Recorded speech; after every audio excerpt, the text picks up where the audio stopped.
मित्रांनो, आज आपल्याला नवीन घटक सुरू करायचा आहे, तो म्हणजे अलंकार. अलंकार म्हणजे काय ते पण पाहून घेऊ. अलंकार म्हणजे दागिना. जसं स्त्रिया आधीच सुंदर असतात दिसायला आणि तरी पण ते त्यांचं सौंदर्य अधिक खुलवण्यासाठी दागदागिने परिधान करतात.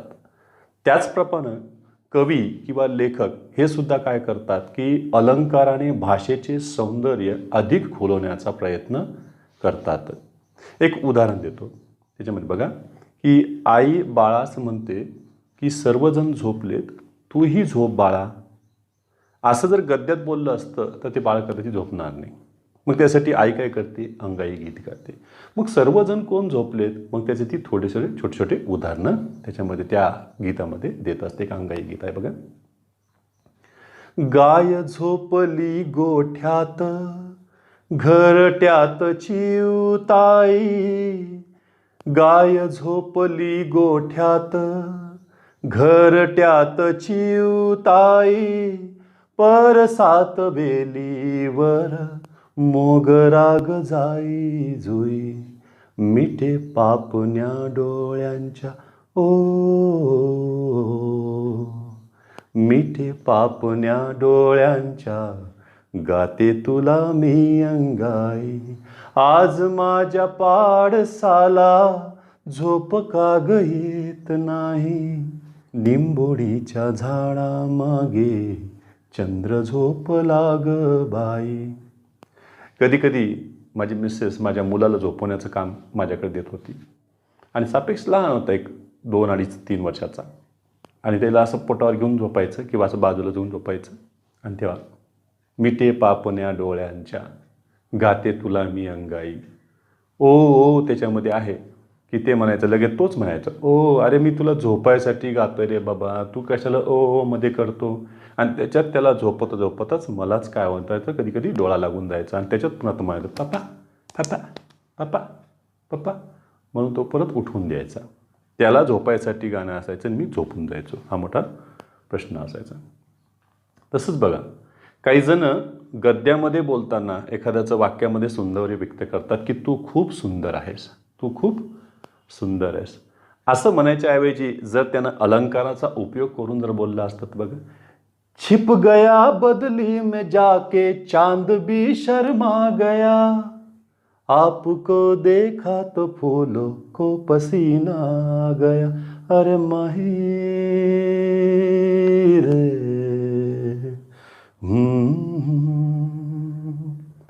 म्हणजे इतकं सौंदर्य आहे की फुलानं देखील काय आलाय, घाम आलाय. आणि चंद्र सुद्धा लाजेनं कुठं झालाय, ढगामध्ये लपलाय. हे झालं त्याच्यामध्ये ते सौंदर्य व्यक्त केलं. थोड्यामध्ये याच्यामध्ये अतिशयोक्ती आहे, मान्य आहे. पण अतिशयोक्ती केल्याशिवाय देखील कोणाचं काय करता येत नाही, कौतुक करता येत नाही सौंदर्याचं.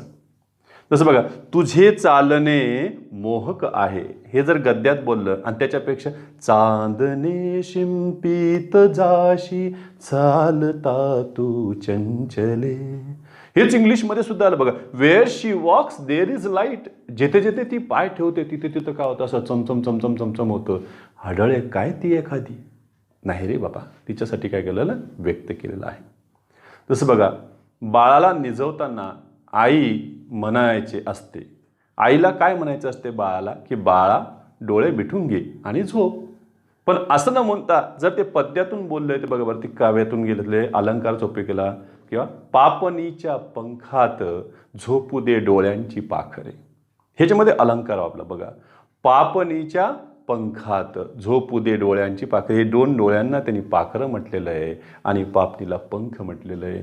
हे जे असतं अलंकारामध्ये असते.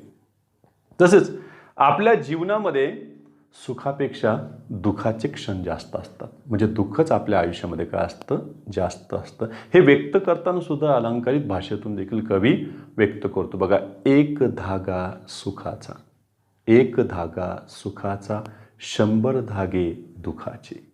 एक धागा सुखाचा, 100 धागे दुःखाचे. जर तारी हे वस्त्र मानवा तुझी या आयुष्याचे. कारण आपल्या आयुष्यात याचं सगळं मिश्रण आहे बघा. एक धागा सुखाचा तर 100 धागे दुःखाचे. तरी पण त्याचं वस्त्र विणलेलं आहे बघा. जर तारी हे वस्त्र मानवा तुझी या आयुष्याचे. तुझ्या आयुष्याचं असंच हे वस्त्र विणलेलं आहे. म्हणून आपल्या जीवनामध्ये सुखाचे क्षण कमी असतात, दुःखाचे क्षण जास्त असतात. तसंच आणखीन एक उदाहरण, मित्राचं आयुष्यामध्ये काय मोल आहे, मित्र किती अमूल्य आहे हे सांगण्यासाठी सुद्धा कवीनं हिंदी गीतातून का निवड, हिंदी असो की मराठी असो की इंग्रजी असो, अलंकार तर शेवटी सारखेच ना. भाषा म्हणजे भाषेला सौंदर्य मिळणार, ते नटवण्याचं, ते भाषेला अलंकार देण्याचं, नटवण्याचं काम कवी लेखक करणारच. बघा, मित्र हे अमूल्य असतात आणि ते नेहमीच आपल्या आयुष्यात सोबत असतात. ते सांगण्यासाठी सुद्धा एका कडव्यामध्ये म्हटलेलं आहे बघा, दौलत और जवानी एक दिन खो जाती है, सच कहता हूँ सारी दुनिया दुश्मन हो जाती है, उम्र भर दोस्त लेकिन साथ चलते हैं, दिए जलते हैं, फूल खिलते हैं, बड़ी मुश्किल से मगर दुनिया में दोस्त मिलते हैं. हे मित्राचं काय केलेलं याच्यामध्ये मूल्य, मित्र किती अमूल्य आहेत, किती मौल्यवान आहेत ते सांगितलेलं आहे. थोडक्यामध्ये भाषेचे सौंदर्य खुलविताना कवी काय काय करू शकतो. पहिली गोष्ट, दोन वस्तूतील साम्य दाखवतो. दोन वस्तूमध्ये तो साम्य दाखवतो, त्यांच्यामध्ये तुलना करतो. उपमेय उपमानांचा तो उपयोग करून काय करतो, अलंकार तयार करतो, अर्थालंकार तयार करत असतो. बघा, देह देवाचे मंदिर, आत आत्मा परमेश्वर. देहालाच काय म्हटलेलं बघा, देवाचे मंदिर, आणि आत्म्याला म्हटलेलं आहे परमेश्वर. लहान मूल म्हणजे मातीचा गोळा, आकार द्यावी तशी मूर्ती घडते. म्हणजे लहान मुलाला काय म्हटलंय, डायरेक्ट मातीचा गोळाच म्हटलेलं आहे याच्यामध्ये. अमृताहूनही गोड नाम तुझे देवा. बघा बरं, म्हणजे अमृतापेक्षाही गोड आहे तर काय, तर देवाचे नाव. याच्यामध्ये पण तुलना केलेली आहे, साम्यता त्याच्यामध्ये दिलेली आहे. जरी गोडपणा असला तरीही अमृतापेक्षाही गोडपणा काच्या ते देवाच्या नावात आहे. कवी दुसरी एक गोष्ट करतो बघा, की भाषेला सौंदर्य देताना तो कधी कधी त्यात विरोध देखील दर्शवितो. तसं ना, भाषेत विरोध त्यानं दाखवला पाहिजेत. बघा, जरी आंधळे मी तुला पाहते. जरी आंधळी, आता आंधळी कशी पाहिजे बरं, अरे पण ते मनचक्षुने पाहू शकते ना. जरी आंधळी मी तुला पाहते, त्याच्यामध्ये विरोध असा जाणवतो बघा. तिसरी गोष्ट, कधी कधी काय करतो की तो अक्षरांची आवृत्ती करून किंवा शब्दांची आवृत्ती करून त्यामध्ये नाद निर्माण करतो. तो नाद देखील कानाला खूप छान वाटतो, ऐकायला ते छान वाटलं पाहिजे, ते नाद निर्माण करतो. चौथी गोष्ट तो करतो की कधी कधी कल्पना ही वाजवीपेक्षा अधिक फुगवून, वाढवून, चढवून सांगण्याचं काम त्याचे असते. झालं. काही जण का डोळ्यांची तुलना सुद्धा वेगवेगळ्या गोष्टीमध्ये, का डोळ्यांचा आस्वाद देखील वेगवेगळा करतात, अतिशय वाढवून चढवून सांगितलं असतं गीतामध्ये सुद्धा. बघा, तेरी आँखों के सिवा दुनिया में रखा क्या है, ये झुके शाम ढले, ये उठे सुबह चले, मेरा जीना मेरा मरना इन्हीं पलकों के तले, तेरी आँखों के सिवा दुनिया में रखा क्या है. तुझे मायबाप गेले आहे की नाही रे, तिच्या डोळ्यातच मर मेल्या, चिपडात मर तिच्या डोळ्यात, असं म्हटलं चालेल का. नाही, सौंदर्य फुलवलेलं असतं यामध्ये. तर थोडक्यामध्ये अलंकार हे काव्यरूपी शरीराचे अविभाज्य घटक असतात. त्यासाठी आपण एक बडबड गीतातच म्हणूया, लहान मुलांसाठीच लिहिलेले तिथलं, आणि त्यामध्ये किती अलंकार दडलेले असू शकतात. एकाच कडव्यामध्ये किंवा एखाद्या चरणामध्ये एकापेक्षा जास्त अलंकार देखील दडलेले असू शकतात. थोडंसं आपण पाहूया. बघा,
लहान मुलं गुणगुणत असतात, बडबडत असतात ती गीते बघा. काही जण असं नुसतं वाचून दाखवतात. काळा काळा कापूस पिंजला रे, ढगांशी वारा झुंजला रे, पावसाच्या रेघात खेळ खेळू दोघात, फुलो पिसारा नाच नाच रे मोरा आंब्याच्या वनात. काळा काळा कापूस पिंजला रे, ढगांशी वारा झुंजला रे, काळा काळा कापूस पिंजला रे, ढगांशी वारा झुंजला रे, खेळ खेळू दोघात बघ पावसाच्या रेघात खेळ खेळू दोघात, पावसाच्या रेघात खेळ खेळू दोघात, फुलं पिसारा नाच नाच रे मोरा आंब्याच्या वनात, नाच रे मोरा नाच. याच्यामध्ये बघा यमक सुद्धा जुळलेले आहेत. काहींचं हे इथलं अल्पविराम स्वल्पविराम लक्षात राहत नाही, थोडे यतीचे थांबण्याचे बघा. काही जण सरळ वाचून टाकतात, फुलं पिसारा नाच नाच रे मोरा आंब्याच्या वनात नाच. तसं नसतं, भाषेचं भान पण ठेवावं लागेल, विरामचिन्हाचं देखील याच्यामध्ये भान ठेवा लागेल गात असताना. बघा काळा काळा कापूस पिंजला रे, यामध्ये अलंकार किती दडलेले आहेत बघा. काळा काळा बघा पूर्ण शब्दाचीच याच्यामध्ये द्विरुक्ती झालेली आहे. व्यंजन अक्षर एक नाही एकापेक्षा जास्त व्यंजन अक्षराची थोडक्यामध्ये शब्दाची द्विरुक्ती झालेली हा अनुप्रास अलंकाराचं वैशिष्ट्य आहे. आणि हा अनुप्रास मधला सुद्धा उपप्रकार पडतो, तो म्हणजे छेकानुप्रास. बघा म्हणजे यात काय दडलेलं आहे तर अनुप्रास, आणि अनुप्रासामध्ये त्याचा उपप्रकार आहे छेकानुप्रास. याच्यामध्ये शब्दाची पुन्हा एक वेळा म्हणजे शब्दाची एका शब्दाची द्विरुक्ती होऊ शकते किंवा अक्षराची द्विरुक्ती होत असते. म्हणजे एकापेक्षा जास्त म्हणजे आणखीन एका वेळेस जर त्याची आवृत्ती झाली तरच तो छेकानुप्रास असतो. काळा काळा कापूस पिंजला रे, बघा बरं कापूस पिंजला रे, मग नेमकी कापूस कोणाला म्हटलंय तर इथं ढगाला म्हटलेलं आहे. पावसामध्ये पावसाळ्यात जी काही काळेभोर ढग जमा होतात आणि ते अशी विरळ विरळ काही काही ठिकाणी असे पिंजलेल्या कापसासारखे दिसतात. मग काळा काळा कापूस नेमकी कोणाला म्हटलंय तर ढगांना म्हटलेलं हे रूपक अलंकारामध्ये जाते. बघा बरं हे रूपक झालेले म्हणजेच काय म्हटलंय ढग, ढगालाच काय म्हटलेलं आहे इथं कापूस, पिंजलेला कापूस म्हटलेलं आहे, हे रूपकामध्ये जातं. ढगांशी वारा झुंजला रे, आता बघा बरं ढग आणि वारा यांच्यामध्ये जणू काही सजीवात कशी झुंज असती, जसं व्यक्तिमत झुंज असती, प्राण्यामध्ये झुंज असती, तसं झुंज करताना हे दाखवलेलं आहेत. यात तुम्ही चेतन गुणोक्ती अलंकार टाकू शकता. कशात काय दडले ते आलं बघा. ढग आणि वारा यांच्यामध्ये झुंज दाखवलेली आहे बघा. ढगांशी वारा झुंजला रे, आता हे रे कशासाठी आले काय माहित, काय नाही ती चाल लावण्यासाठी पुन्हा यमक सुद्धा आहेत. म्हणजे यामध्ये दडलेलं होतं बघा बरं यमक, जसं एका हिंदी गीतामध्ये सुद्धा आहे बघा बघा.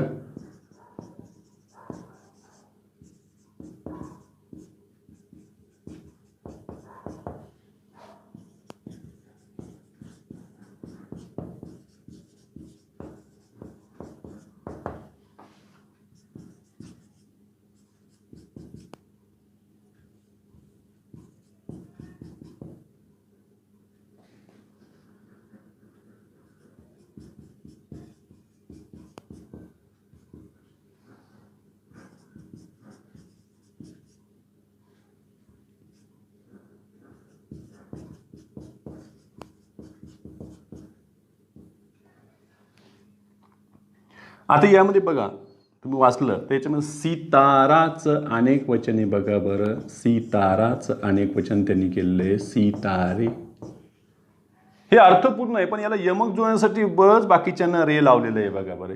ये धरती चांद सितारे, ये नदिया पवन घटारे, मिट जाएगा सारा जहां रे, बस प्यार रहेगा यहाँ रे. आता हे जे रे लावलेलं आहे हे फक्त सितारेसाठी यमक लावण्यासाठी आलेलं आहे. ही खासियत आहे कवीची. काही काही ठिकाणी तर कवी काय करतो की हिंदी जे काही धातू आहे क्रियापदाचे मूळ रूप आहे त्याला सुद्धा यांची लावायला कमी करत नाही. ऐका फक्त बघा यमकात काय वैशिष्ट्य आहे. हम तुम पे इतना डाइंग जितना सी में पानी लाइंग, आकाश में पंछी फ्लाइंग, भौरा बगियन में गाएंग. ऐका बघ बरं. हम तुम पे इतना डाएंग. DYING. बघा बरं का. DYI. हम तुम पे इतना डाएंग जितना सी में पानी लाएंग. LYING. लाएंग. आकाश में पंछी फ्लाइंग. भौरा बगियन में गाएंग. हे लाईंग. त्याच्यानंतर लगेच फ्लाइंग आणि त्याने लगेच गाईंग. अरे वा. याला म्हणतात कवी. अंग्रेजी में कहते हैं की ह्या गीतातलं ते कडवं होतं बघा बरं. म्हणजे इथं सुद्धा कवीनं वैशिष्ट्य नोंदवलेलं आहे. डाईंग. आता हे हिंदीमध्येच लिहिलेलं असेल, इंग्लिशमध्ये जरी असलं तरी डाईंग, लाईंग, फ्लाईंग आणि गाईंग. खरं तर भावरा हम करतो. हमिंग नाही घेतलं त्यांनी. तर काय घेतलं इथं? गाईंग घेतलेलं आहे. हे कवीचं वैशिष्ट्य. मग तसंच इथं रे लागलेलं आहे बघा बरं. काळा काळा कापूस पिंजला रे, ढगांशी वारा झुंजला रे, पावसाच्या रेघात. आला की नाही आता परत अलंकार बघा. पावसाचे म्हणजे काळेशार ढग आहेत आणि त्या ढगात म्हणजे एक प्रकारे काय काळे ढग जमलेले आहेत आणि दिवसाच्या वेळेला सुद्धा जिकडं तिकडं थोडासा अंधारच काळोखच पसरलेला आहे आणि त्याच्यात या पावसाच्या रेघा म्हणजे पावसाच्या धारा सतत पडताना दिसत आहेत. जणू कोणी काळ्या पाटीवर अशा उभ्या रेघा मारल्या की काय. म्हणून इथं पावसांच्या उभ्या पडणाऱ्या धारांना काय म्हटलेलं आहे? रेघा म्हटलेलं आहे. पावसाच्या रेघात. याच्यात सुद्धा तुम्हाला रूपक अलंकार दिसतो. पावसाची जी धार आहे तिला त्यांनी काय म्हटलेलं आहे? रेघ. सरळ रेषेत पडणारी. पावसाच्या रेघात खेळ खेळू दोघात. आता एक खेळ खेळू दोघात. दोघात कोण आहेत? कारण काय की मध्ये मध्ये परीक्षेमध्ये काय झालं होतं की पद्यच द्यायला सुरुवात केली, काही पद्याचे कडवे द्यायला सुरुवात केली आणि त्याच्यावर सुद्धा प्रश्न विचारले गेलेत परीक्षेमध्ये. जसं परिच्छेद दिला जातो तसं इथं पद्यातील काय दिलेले काही कडवे देण्यात आले होते. ते सुद्धा म्हणजे अलंकारच तुम्हाला मदत करतील काही काही ठिकाणी कवितेचा अर्थ लागण्यासाठी. मग खेळ खेळू दोघात नेमकी हे दोघं कोण आहेत? ढग आणि वारा आहे. कोण आहेत? का मोर आणि पाऊस आहे? का मोर आणि ढग आहे? का कवी आणि मोर आहे? असे ते पर्याय देखील देऊ शकतात. त्याचं उत्तर तुम्हाला चौथ्या चरणात मिळेल. बघा. खेळ खेळू दोघात नाच रे मोरा. असं कोण कोणाला म्हणतंय? कवी मोराला म्हणतोय. कवी मोर. मग खेळ खेळू दोघात. मग हे दोघे कोण आहे? कवी व मोर यांच्यात. बघ. खेळ खेळू दोघात फुलं पिसारा नाच. नाच रे मोरा आंब्याच्या वनात. दोघात वनात. इथं सुद्धा यमक बरोबर साधलेलं आहे. जसं इथं यमक आलेलं तसं इथं सुद्धा यमक आलेलं आहे. यमकाला अतिशय महत्त्व दिलेलं आहे. बघा. फुलो पिसारा नाच. नाच रे मोरा. म्हणजे इथं सुद्धा तुम्हाला न म्हणजे अनुप्रास अलंकाराची काय झाली त्याची आवृत्ती हल्ली दिसतात. खेळ खेळू. खेळ खेळू दोघात. आता खेळ हे झालं याच्यातलं नाम आणि खेळ खेळू दोघात हे झालं याच्यातलं क्रियापद. म्हणजे शब्दाची जात बदलली जरी शब्द थोडासा अर्थ न तसाच असतो. बघा. खेळ खेळू हे जरी झालं तर तो अनुप्रासमधलाच एक प्रकार पडतो. देखील आपण पाहणारच आहोत. एवढं घ्या स्क्रीनशॉट.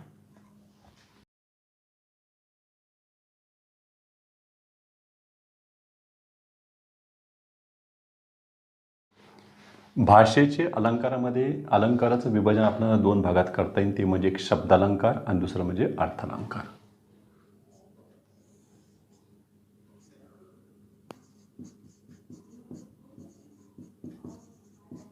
शब्दालंकार, अर्थालंकार. शब्दालंकारामध्ये 3 अलंकाराचा समावेश आहे. त्याच्यामध्ये एक आहे अनुप्रास, दुसरा आहे यमक आणि तिसरा आहे श्लेष. तसंच श्लेष अलंकार हा शब्दालंकार अर्थालंकार दोघांमध्ये देखील मोडू शकतो. आणि पुढं अर्थालंकारचे सुद्धा आपल्याला 20 ते 22 प्रकार ते अभ्यासायचे आहेत. त्यामध्ये आपण पहिला घेतोय शब्दालंकार. म्हणजे हा याच्या नावात जे बघा तो शब्दावर आधारित आहे. म्हणजे शब्दातूनच काय शब्दांना महत्त्व राहीनं आणि इकडे अर्थालंकारामध्ये अर्थाला महत्त्व राहिलं. शब्दालंकारामध्ये बघा बरं. एक सगळ्यात पहिले घेऊया आपण अनुप्रास अलंकार. याला इंग्लिशमध्ये अलिटरेशन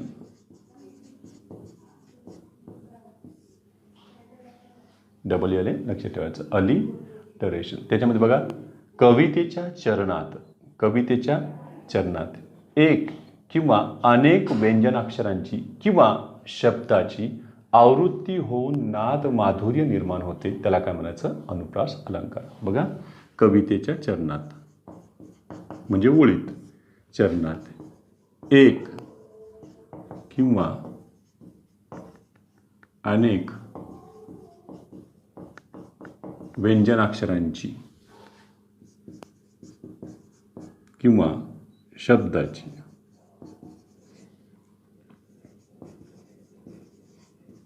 आवृत्ती होऊन नाद माधुर्य निर्माण होते, तेव्हा अनुप्रास अलंकार असतो.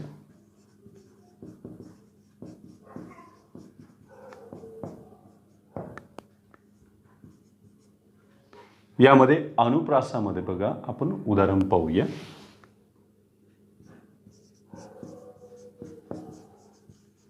सोसता सोसेना संसाराचा ताप, हे आपण अभंगामध्ये घेतलेलं आहे बघा उदाहरण. मोठा अभंगात मोडतंय 6 6 6 4. त्याने माय बाप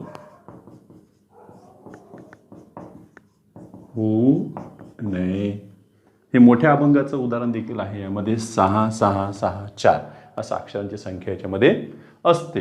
म्हणजे हा पाहिला तर पुढं आपण प्रकार बनवले छंदामधला देखील प्रकार झालेला आहे अभंगातला. म्हणजे एकच ओळ तुम्हाला कामामध्ये पडत राहते. यामध्ये बघा सोसता बघा सला बघा स स व्यंजनाचं काय केलं अक्षराची आवृत्ती झालेली आहे. सोसता सोसेना बघा संसाराचा ताप त्याने माय बाप होऊ नये. यामध्ये यमक सुद्धा साधलेलं आहे बघा. ताप माय बाप हे यमकाचा आपण अभ्यास नंतर करणारच आहोत. सध्या ज्याच्यावर भर आहे आपण त्याच्यावर जाऊया.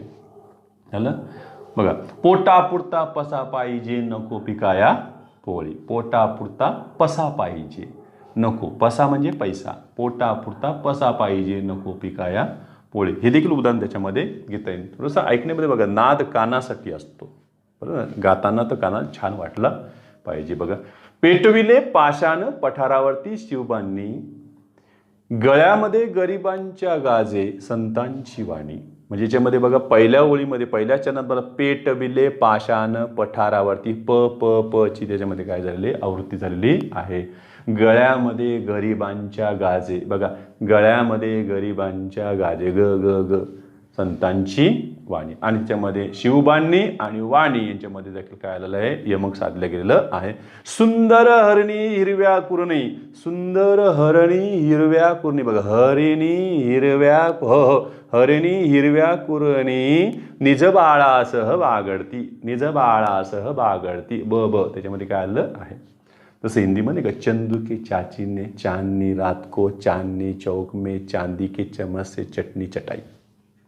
च च च चची भाषा सुद्धा आपण लहानपणी बोलायचो बघा. काकूने काकांच्या कामाचा कागद काकांच्या खिशातून काढून कात्रीने करा कापून कचऱ्याच्या डब्यात कोंबला. क कचं काय झालं याच्यामध्ये इतकी भयंकर आवृत्ती झालेली आहे. जसं एका गीतामध्ये सुद्धा आहे बघा.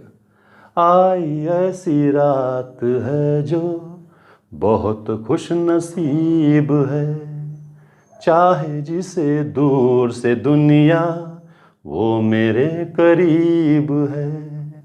कितना कुछ कहना है फिर भी है दिल में सवाल कहीं, सपनों में जो रोज कहा है वो फिर से कहूँ या नहीं. आंखों में तेरी अजब सी अदाएं है. च देखील आवृत्ती झाली. आंखों में तेरी अजब सी शब्दाचीच आवृत्ती झाली. अजब सी अदाएं है. हे छान वाटतं. कितना कुछ कहना है बघा क क क क कितना कुछ कहना है फिर भी है दिल में सवाल कही. म्हणजे क ची काय हे कानाला छान वाटतं. इतकंच नाही काही गीतामध्ये इतक्या वेळेस बोललेलं असतं की आपण लक्षसुद्धा ठेवत नाही. मुझ रंग दे आ रंग दे आ रंग दे रंग दे रंग दे रंग दे आ रंग दे आ रंग दे मुझे अपने प्रीत विच रंग दे आ रंग दे रंग दे रंग दे रंग दे रंग दे रंग दे आ रंग दे आ रंग दे मुझे अपने प्रीत विच रंग दे. निंबोडा निंबोडा निंबोडा निंबोडा निंबोडा निंबोडा छोटा छोटा काचा काचा निंबोडा लाई दो अरे लाई दो लाई दो लाई दो अरे लाई दो लाई दो इतकं म्हणजे याच्यामध्ये शब्दांची आवृत्ती केलेली आहे. म्हणजे हे अनुप्रासातला एक प्रकार आपण आधीच पाहिला तर बघा, तो छेकानुप्रास त्यामध्ये आढळतो. हे कानाला छान वाटतं. मग यामध्ये अनुप्रास अलंकाराचे प्रकार बघा.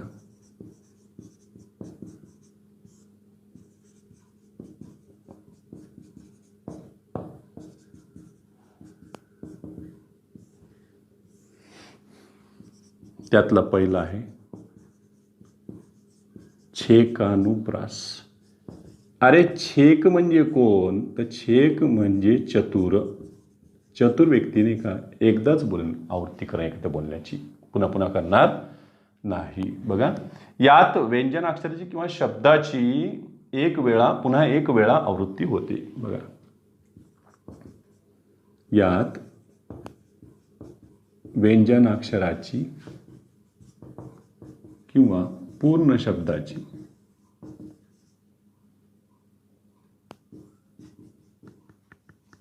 विरुक्ती होते. उदाहरणार्थ बघा, गडद निळे गडद निळे गडद निळे गडद निळे जलद भरुनी आले. जलद म्हणजे मेघ, जलद भरुनी आले. गडद गडद निळे निळे त्यातले हा एक शब्द पुन्हा आवृत्ती झाली, याही शब्दाची आवृत्ती झालेली. या शब्दांच्या आवृत्ती म्हणजे छेकानुप्रासचा जो काही जास्तीत जास्त वापर आहे तो म्हणजे बहिणाबाई चौधरींच्या कवितेमध्ये आढळतो. जसं बघा बरं, याच्यात मन बढाय बढाय आले की नाही, मन बढाय बढाय उभ्या पिकातलं ढोर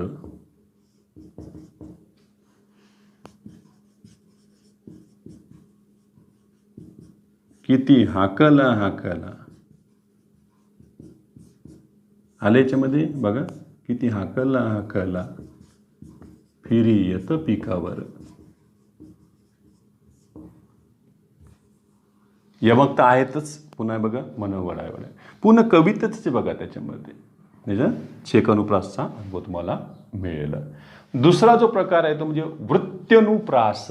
म्हणजे एकापेक्षा दोन वेळेस नाही तर दोनपेक्षाही जास्त वेळेस काय होऊ शकते, एखाद्या व्यंजनाक्षराची आवृत्ती होऊ शकते. त्याला वृत्त्यनुप्रास म्हणतात. वृत्त्यनुप्रास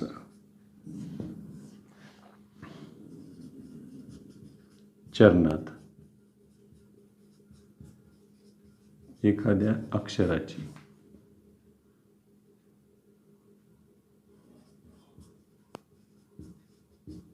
अनेक वेळा म्हणजे दोनपेक्षा जास्तही असू शकतात ना, दोनपेक्षा जास्त अनेक वेळा आवृत्ती होती. त्यांच्यामध्ये तुम्ही घेऊ शकता. बघा बरं, स्वपर बळाबळ नेनुनी बालिश बहु बायकात बडबडला.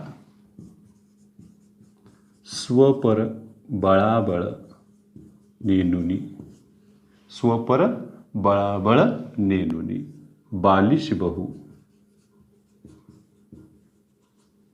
बालिश बहु, बहु म्हणजे पुष्कळ. बघा, बालिश बहु बायकात, वेगवेगळे शब्द आहेत ते. बालिश बहु बायकात बडबडला.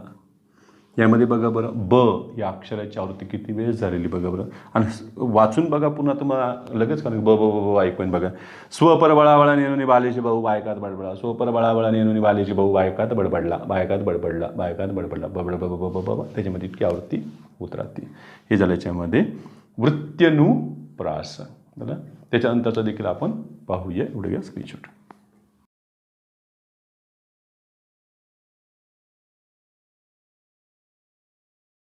तिसरा जो प्रकार आहे त्यातला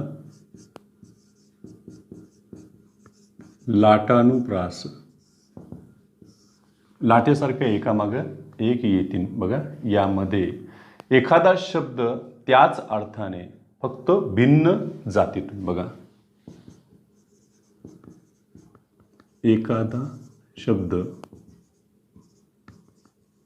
त्याच अर्थाने परंतु शब्दाच्या भिन्न जातीतून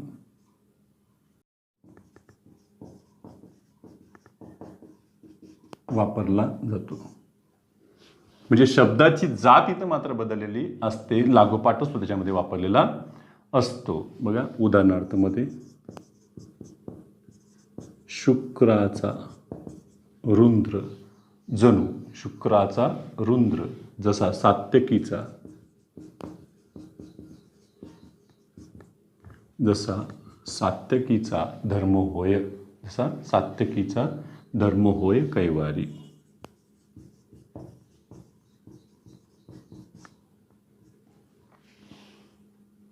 विघ्ने विघ्नेश्वरसा. त्याच्यामध्ये विघ्ने विघ्नेश्वरसा कौरव कटके.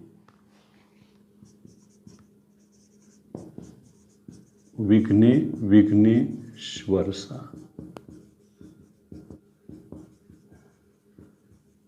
कौरव कटके. पळाव कैवारी. हे वेगवेगळा शब्द आहे बरं का. कैवारी यमक तर आहेच त्यांच्यामध्ये.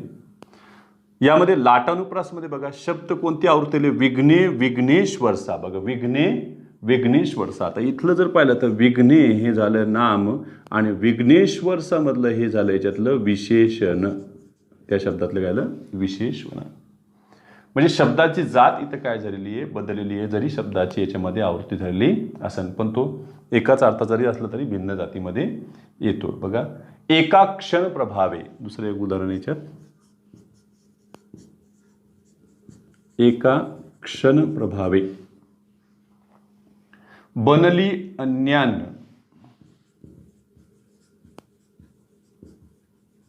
बनली अन्यान्न मित्र जीवलगती.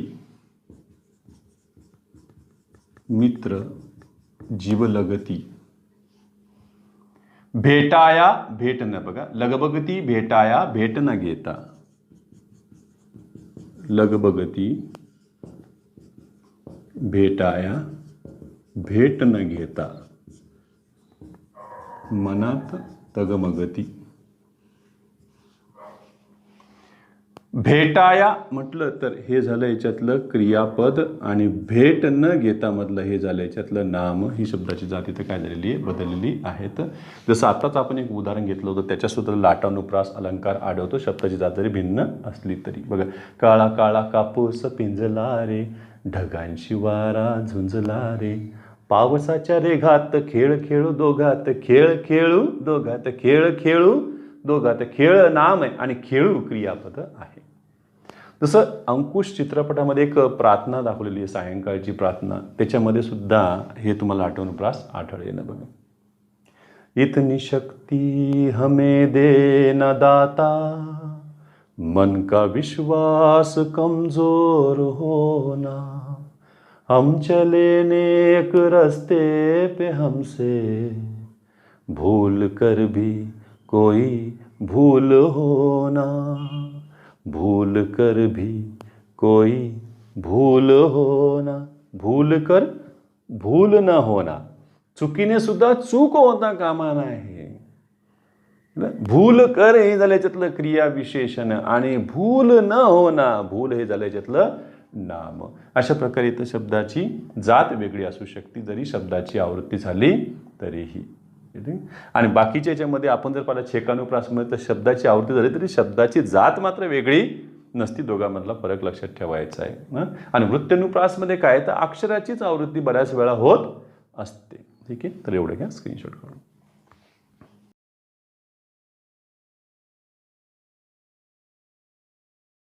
दुसरा जो अलंकार आहे तो म्हणजे यमक अलंकार.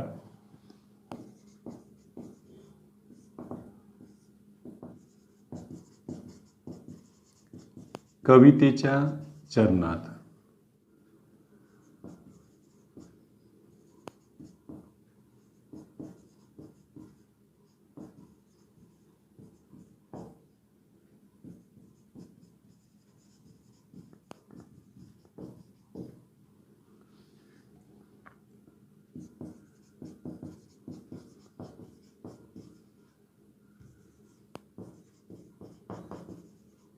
त्यांचा वापर चरणाच्या मध्ये आपण सुरुवातीस म्हणूया, चरणाच्या सुरुवातीस मध्ये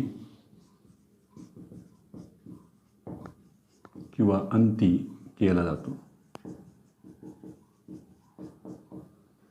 यमक कुठे कुठे येऊ शकतात, त्यामध्ये शेवटची अक्षरे कशी असतात, सारखं असतात, स्वरयुक्त ती अक्षरे असतात. त्यामध्ये पहा बरं, एक थोडंसं याच्यामध्ये यमकामध्ये प्रकार किती पडतात त्यांचं आपण पाहूया, आणि त्या चिन्हानुसार पाहूया, नंतर आपण उदाहरणं उद्याच्या तासाला पाहूया. पहा,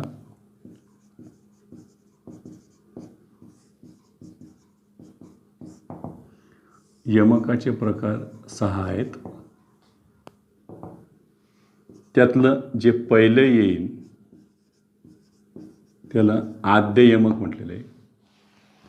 आद्य यमकात काय असणार आहे की सुरुवातीला, म्हणजेच काय की ओळीच्या चरणाच्या सुरुवातीला, प्रत्येक चरणाच्या सुरुवातीला येणारे जे काही अक्षरं असतील ती यमक साधतीनं. समजा मी आता ह्या ओळी घेतल्यात, ह्या अशा चिन्ह देतोय फक्त तुम्हाला ओळींची, बाकी काही नाही, आणि यांना चिन्ह वापरतो, या पद्धतीनेही चालणार. म्हणजे एक प्रकारचे शब्द आलेले, चिन्ह फक्त लक्षात ठेवा. नंतर आपण उदाहरण देखील पाहूया. ही झाले सुरुवातीला येणारे काय झाले चरणांच्या आद्य यमक. दुसरं जे आलेलं आहे त्याच्यामध्ये दाम यमक, याचा देखील आपल्याला अभ्यास करायचा आहे. दाम यमक म्हणजे काय, तर पहिल्या चरणाच्या शेवटी जे यमक असेल तेच दुसऱ्या चरणाच्या सुरुवातीस असते. दुसऱ्या चरणाच्या शेवटी जे यमक असेल ते तिसऱ्या चरणाच्या सुरुवातीस असते. आणि इथे मी असं घेतलं आहे, तर तिसऱ्या चरणाच्या शेवटी जे यमक आहे ते चौथ्या चरणाच्या सुरुवातीस येते. हे अशा प्रकारे जाऊन का एखाद्या धाग्यामध्ये, दोऱ्यामध्ये ओल्यासारखेच वाटतात, कारण दाम म्हणजे दोरा. म्हणजे बघा बरं, हे एखाद्या दोऱ्यात ओल्यासारखे, हे बघा इथून हे असं ओलेलं आहे, हे दिसतंय की नाही, हे बघा हे असं, हे कार्यक्रम चालूच आहे असा ओण्याचा. दाम यमक.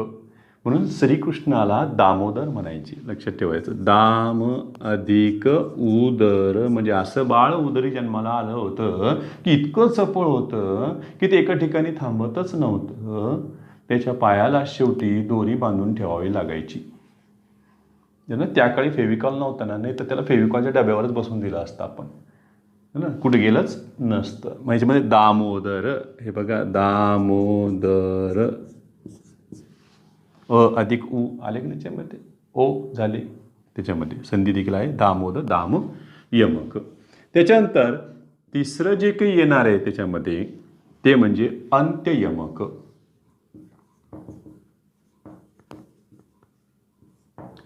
अंत्य यमकामध्ये काय होईल की प्रत्येक चरणाच्या शेवटी यमक असेल, झालं, अंत्य यमक त्याच्यामध्ये येत राहील.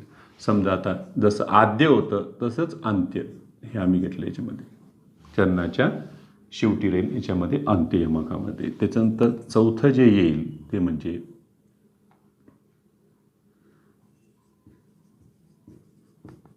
अश्वघाटी यमक. म्हणजे घोड्यांच्या टापांचा जसा आवाज येतो, थोडक्यामध्ये कवितेच्या एकाच्या चरणामध्ये फक्त त्या शब्दाची आद्य अक्षरे वेगळी असतात, बाकीचं शेवट मात्र सारखाच असतो. झालं, म्हणजे त्यांच्यामध्ये एकाच चरणामध्ये येतील. समजा मी असं म्हटलं बघा बरं, वाजत गाजत जत नाचत जत, तुम्ही टाकत बसा त्याच्यामध्ये. आता वाजत गाजत जत आज तया कोणी आलं, तुम्ही वाजत गाजत, म्हणजे यांची आद्य अक्षरे फक्त काय आहेत, वेगळी आहेत. बाकी काय झालं त्या शब्दातील उर्वरित अक्षरे कशी असते सारखे. ही अश्वघाटी यमकामध्ये या पद्धतीनं आवाज तुम्हाला ऐकू येत राहील. पाचवं जे आलेलं आहे ते म्हणजे युग्म यमक. युग्मचा अर्थ आहे युगल, म्हणजे हे जोडी जोडीनं असणार आहे. तर पहिल्या दुसऱ्या चरणाच्या शेवटी जे काही यमक असतील ते तिसऱ्या चौथ्या चरणाच्या शेवटी नसतील, त्याचे वेगळेच असतील. चला, म्हणजे मी जर इथे असे घेतले तर तिसऱ्या आणि चौथ्या चरणाच्या शेवटी वेगळेच दिसतील तुम्हाला. हे मी फक्त चिन्ह वापरलेले, उदाहरण आपण पाहणारच आहोत. हे युग्म यमक याच्यामध्ये येईल. आणि ठिकठिकाणी पुष्प रचल्यासारखं पुष्प यमक देखील तुम्हाला इथं आढळतील. पुष्प यमकाचा जास्तीत जास्त वापर संत ज्ञानेश्वरांच्या ओव्यामध्ये आढळतो. त्यांच्यामध्ये बघा बरं, या पद्धतीनं जिथं यती येईल तिथं ते यमक आलेलंच असतं. आता विश्वात्मके देवे येणे वाग्यज्ञे तोषावे, तोषोनी मज द्यावे, पसाय दान. इथे बघा, देवे, तोषावे, द्यावे, हे झालं याच्यातलं काय झालं ना, पुष्प यमक. यती जिथे असते, थांबण्याचं जिथं ठिकाण असतं तिथंच हे यमक आलेले असते. त्याची उदाहरणं आपण उद्याच्या तासाला पाहण्याचं एवढं स्क्रीनशॉट काढून घ्या.